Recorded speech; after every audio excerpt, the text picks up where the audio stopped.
India first world കപ്പിലുള്ള first മാച്ചിൽ USA 29 റൺസിന് US പരാജയപ്പെടുത്തിയിരിക്കുകയാണ്. ഇന്ത്യയുടെ തുടക്കം എന്ന് പറഞ്ഞു കഴിഞ്ഞാൽ ഇന്ത്യക്ക് ബാറ്റിങ്ങിന് അയക്കുകയായിരുന്നു.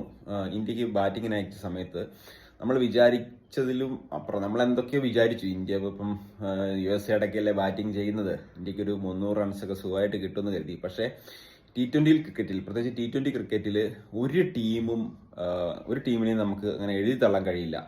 ഇന്ത്യയുടെ പ്രമുഖ ബാറ്റ്സ്മാൻമാരൊക്കെ സിംഗിൾ ഡിജിറ്റിലൊക്കെയാണ് പോയിരിക്കുന്നത്. അപ്പോൾ അവിടെ നോക്കുകയാണെങ്കിൽ നമ്മുടെ തിലക് വർമ്മ ഒരു സ്കോർ കണ്ടെത്താന്ന് കരുതി, പക്ഷെ അദ്ദേഹത്തിന് 25 റൺസ് എടുക്കാൻ കഴിഞ്ഞുള്ളൂ.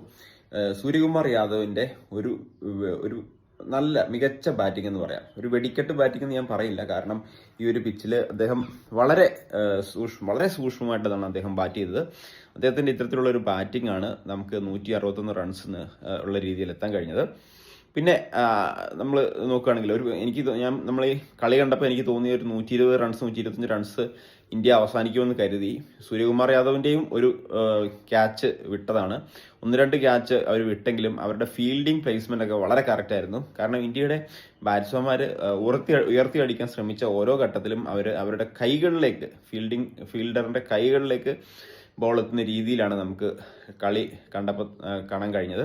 പിന്നെ അവരുടെ ബാറ്റിങ്ങിലേക്ക് വന്നാലും അവർ നല്ല രീതിയിലാണ് ബാറ്റ് ചെയ്തത്. ആദ്യത്തെ ഈ ഒരു 6 ഓവർ, ആ ഒരു 6 ഓവറിൽ ഇന്ത്യയുടെ ഹർഷിത് സിംഗ് ആണെങ്കിലും നമ്മുടെ മുഹമ്മദ് സിറാജ് ആണെങ്കിലും കറക്റ്റ് ബോൾ ചെയ്ത് അവർ 3 വിക്കറ്റ് എടുക്കുകയും ചെയ്തു. ആ 6 ഓവറാണ് ഇന്ത്യയെ ഈ ഒരു കളി ഒരു 30 റൺസിന് ജയിക്കാനുള്ള ഒരു സാധ്യത ഉണ്ടാക്കിയത്.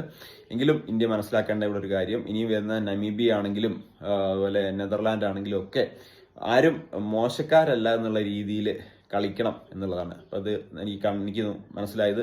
ഇത്രയും കാര്യങ്ങളാണ്. നമുക്ക് അടുത്ത വീഡിയോയിൽ കാണാം. താങ്ക്